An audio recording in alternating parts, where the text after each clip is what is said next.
why do you feel like values are so important for you? And what did that lesson in that moment, kind of standing up for your values against authority of a place that had you welcomed in, feeding you, housing you? Yeah. How did you learn all that? Well, let me answer I'll come back to what I think values overall mean and how they've helped me to get to where I am and go where I think we all hopefully need to go. But that story was, I was in Australia for a year. 2 weeks out of high school, I went over there.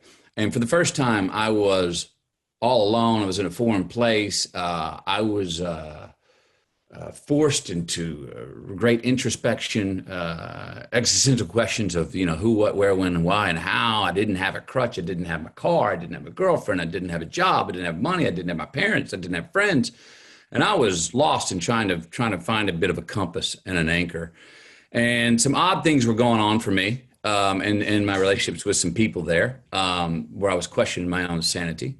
And I was kind of going along with everything. And that moment where I was asked to call someone mom and pop was a seminal moment, because in my chaotic life and my anarchic brain that I was living in at the time, that was the first bit of real clarity that I was like, no, that is not open for discussion.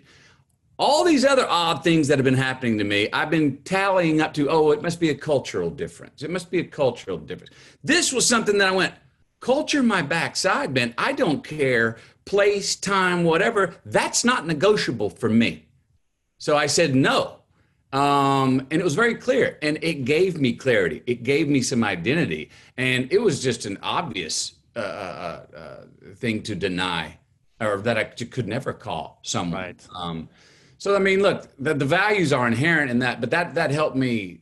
That really helped with my sanity, to have that sort of something that was so clear to me, that was black and white. I needed that at that time in my life. It's hard to find those things in life in general, and how many times do we call, the compromise a shade of gray, when actually the right kind of compromise is the eye of great light and truth. At the same time, we feel like we need, as humans, something to grab a hold of, something to grasp a hold of. It can be very good for us. It can also be very dangerous for us. Look at what's happening now in our nation. Mm-hmm. The divide is people running to the extremes because they need something to hold on to have an identity, to feel like they have a purpose, to have a foot on the ground in these chaotic times we're in.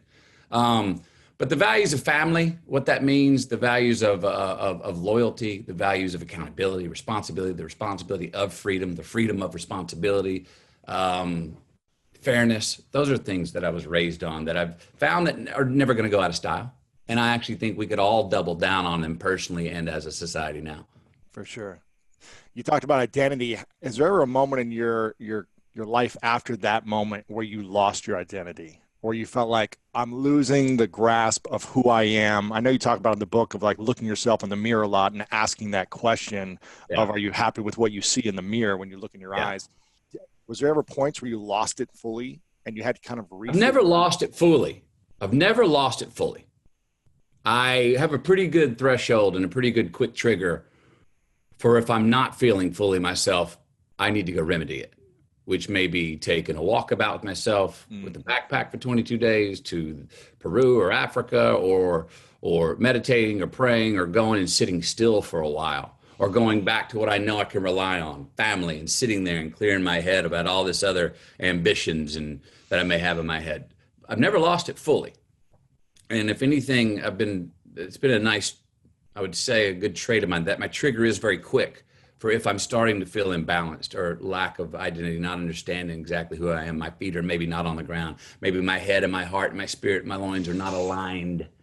I always like to say, let's have an Autobahn. When we're really rocking, we have an Autobahn between our head and our heart and our spirit. Just boom. You know what I mean? But sometimes that gets blocked, and you start going, wait, it feels like a 2-lane highway, or maybe that's down to a 1-lane blacktop. I need to take a minute. I gotta step back and clean it out and widen up the lanes here, and get aligned again. So thankfully, I've had a pretty good short trigger and threshold for realizing when I'm feeling like, I'm headed that way and I need to do something about it. So never fully lost my identity, but have calibrated and had to recalibrate, and had many walkabouts to go check back in with myself, let memory catch up, and have a Socratic dialogue with McConaughey, and end up forgiving stuff and then saying enough's enough with this other stuff. And you're the only person that I'm stuck with, McConaughey, so we better figure out how to get along. You got to have good company with yourself. What's the thing that's been the hardest for you to forgive?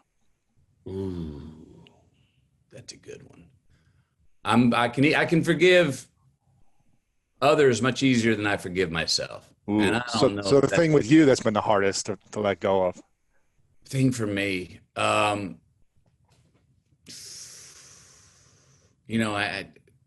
there's no deep, dark crimes in my closet. There's no real violence or where I've really hurt someone. I've got times where I've been ugly, and I did not know or realize at the time, especially the life that I live now in the last 25 years, that my words coming from me with my platform and somebody's perception of me can come at you in bold print and from a large megaphone, and can mean more things that may tickle me, I've noticed can bruise others. And I bruised some people along the way and didn't notice it until after, and didn't notice the impact it had on me. I'm like, what, really? Oh, I thought that was, so I've done that. And I've tried to, I haven't swept everything up and made full amends yet. And I'm happy to say, I think it's a pretty short list. It's not a long list, but I've done that, and I have some guilt over that, and I still have some amends to make with that. Really? So you feel like you haven't fully let go, or I need to make amends. I think I've let go, but I don't think I can fully let go until I make amends with them. You've forgiven yourself for what you did or how you communicated, but you haven't said, hey, that wasn't cool. But my intent, and we have to watch this, I think, a lot in life, is what we mean to say and what's actually being received. There can be a gap between that. Absolutely. I mean, I'm all for intent. I think I write about this in the book. The words are momentary. The intent is what's momentous. And I think we could have some more amnesty, forgiveness on this, used on this, where the way we're attacking words and the value we're giving words these days.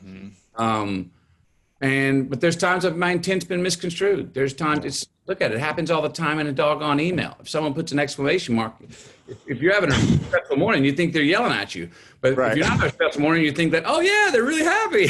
So you don't get do you need the emoji, to let you know how I'm feeling or what I really mean by it? And that you can miss the intent or catch someone at a bad time and they don't receive it how you meant to. And so I've got some amends to make with some people in my past. And I procrastinated some of that because I know I feel they're going to be long drawn out conversations. I may be wrong. They may be like 3 minutes. The person may go, oh dude, I forgave you that a long time ago. I forgave you that. We're good. Isn't there a chapter in your book about taking hills? Yeah. Climbing hills? Yeah. Would that be a hill for you to climb, which is like doing the hard thing and addressing the thing that's going to take a long time, or it's not going to be uncomfortable? Well, there's climbing hills, and there's also, it's about handling the no's or the crises in life. If we handle the no's, they're actually more important than even handling the yeses sometimes.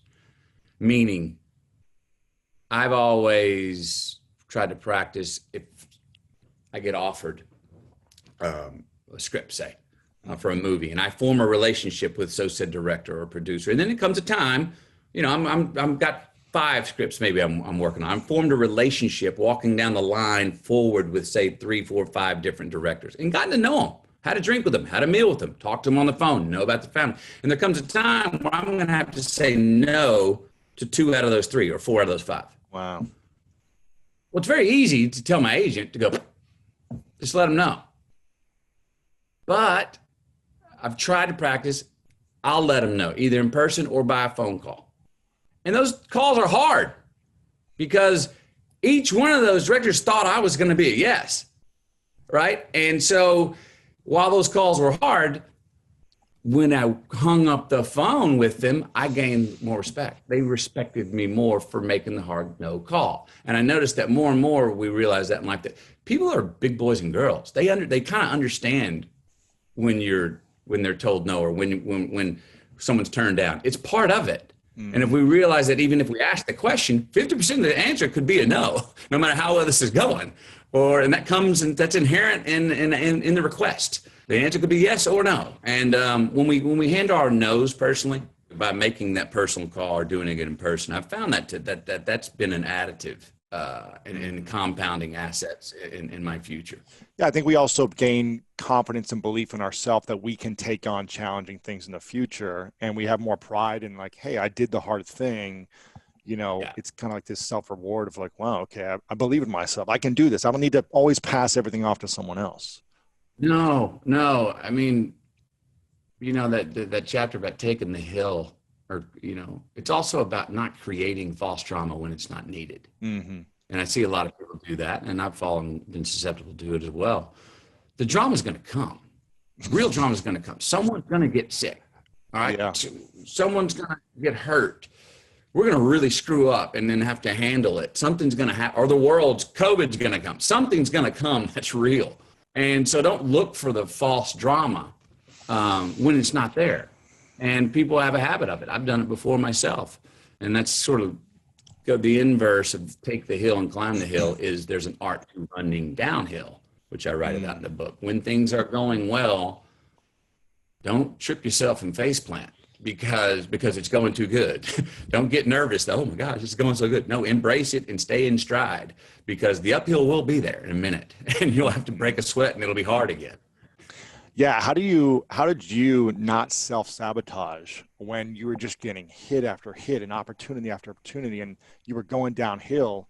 How do you not do that where you self-sabotage, and what do you recommend for other people so they don't do it when the opportunities are coming? Great topic, because I have tripped myself running downhill before. I have face planted, broke my nose and to proverbially make sure I was felt. It's like you don't need to go that hard. You know what I mean? We don't need to draw blood, McConaughey, just to make sure we can feel. So there's been times I have not been graceful when I was running downhill. But I shook hands with the fact that, okay, obviously it means you give a damn, McConaughey. Obviously it means you're trying to read through the mendacities of life. You're trying to get down to the common denominator about what really matters to you. You're trying to understand all this affluence and things coming to you that you never had yesterday that now you have, and you want 80 hours in a day, but they're still only given 24. I got to get some discernment in here. And for me, I've had the ability, and I have taken what I call fuga mundi, a walkabout. I have taken those solo trips with myself. What we talked about earlier in the conversation, gone to a place where I could hear myself think, where I could get my head and my heart aligned. In those times of great affluence, sometimes it's all heady. Mm-hmm. And I have a piece in the book about when you can, ask yourself if you want to before you do. Well, in times of great influence, we have a lot of I can in front of us. Tons of opportunity. And too many options can make a tyrant out of anybody. Yeah. So it's a very heady thing. And sometimes that's times when it's like, okay, this all makes sense in my head, but I don't really feel it inside my spirit. I don't know if it's really me, if it's really good for me, if this is going to turn me on and help me and feed me. But geez, I mean, I've never had the option before. It sounds awesome. I mean, yes. Well, that's not a bad thing to do, but we got to check in on that, because you can look up and the tank can be on reserve.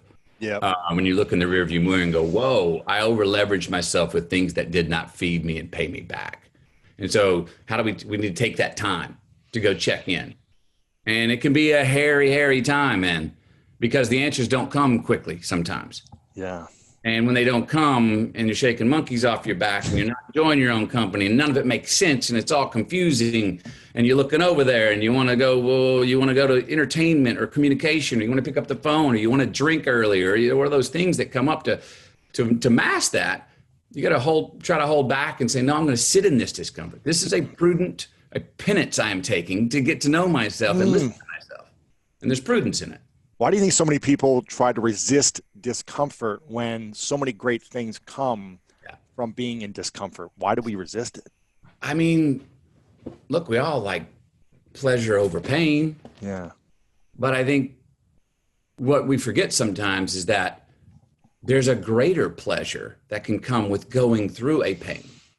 Mm. I mean, you can have little pleasures. If you don't, I mean, it's admirable to see some people that are like just glide through life forever. Woohoo! Those people are not really ambitious, though. I find they're not really on the chasing down a better self or chasing down a higher existence or chasing down a different truths. And it's admirable. It's fine. It's fine if you can be the kingdom of your own castle and that's the world you live in and that's just how you walk and go. Bravo! As long as you're not harming other people. But if you go through resistance and you choose resistance at the right times, and you go through it, you have greater, more evolved pleasure on the other side of it. So true. Again, responsibility and freedom. That relationship is really at the core of a lot of this. That's true. There's a responsibility to freedom and freedom in the responsibility. And the responsibility is the hard work. You know, the freedom's the Saturday. The freedom's what we want. The responsibility is what we need. Where you go through what you need, and when what we want actually is what we need, and what we need is actually what we want. That's the honey hole where, hey, I look as good as I feel, and I feel as good as I look. Ta-da! You know, where we're selfish and selfless at the same time. That's, I know what I'm chasing. When we take responsibility and we have structure, which you've talked about also, and kind of have those, not limits, but you have some structure and some boundaries, you can really be flexible and free within those boundaries, right. Which I think is powerful. But if we have no responsibility and no boundaries, it's hard to really create that. There's no form. No. It's anarchy. I mean, let's go all the way down to the basics. Gravity. Yeah. Without gravity, there's no form. You know, and with that gravity, there'd just be chaos and anarchy. Some people do it the other way. I call this version, what you were talking about, conservative, early, liberal, late, meaning what are the rules of the situation? Let me get my structure. Let me check my sandbox and make sure there's no glass and sharp objects in it. So I can, once I've checked all that, now I can blow in the wind and do backflips naked in my sandbox. Or now I can get on my 16-lane highway that I've checked out. I've seen it's clean, and I can swerve all through those lanes. Some people go the other way. They jump off the cliff and say, I'll figure it out on the way down. That's also useful as well. It's not how I've found it works for me, but. It sounds like values are really important to you. Identity and responsibility are important to you. Why do you think it's so hard for the younger generation, the millennials? Why is it so hard for them to find their identity, take responsibility, and develop values? And what advice would you have for the youth on how to find all three? Yeah. Look, I'm going to go back to a version of saying too many options can make a tyrant of any of us. Look at the world that a lot of our young people are living in.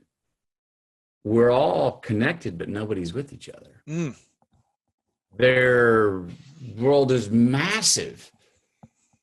They have more outreach than any of us ever have, but they're more isolated than ever before. So it's inevitable, human nature. Me, I'm betting you. I feel sound with myself. My spirit feels good. I've got 3 children and a wife. But even I'll have a different reaction if you give me a thumbs up on my comment or a thumbs down. Even you, the great Matthew McConaughey. Even if it's just, well, wait, what was that about? Is that, was that a constructive criticism, or do you just not like me? Were you going to put a thumbs down anyway, or what was the thumbs up about? It can affect you. And so a lot of our youth is living in that world where their emotional feelings about themselves and their own identity is based off your reaction, strangers' reactions, some of them which may not have even read or cared about what you were actually putting out and didn't care about the intent. And that can affect you. I'm not saying, and so I think there's a responsibility to that world that to whatever extent the millennials live in it. There needs to be, they need to edit and govern back themselves with what they allow themselves to be out there, how proverbial naked they are, to like, I'm sharing it all with the world. I'm sending it out. to a bunch of strangers, and they're going to come back to me and let me know who I am. Wow. No. Check in. And remember this, you millennials, that like, dislike comment that you put today, that's going to outlive you. It's immortal. It's permanent. You and I are not permanent. That comment is. Think about before you click and what you put out. Are you putting out something today that you're going to look forward to looking back at?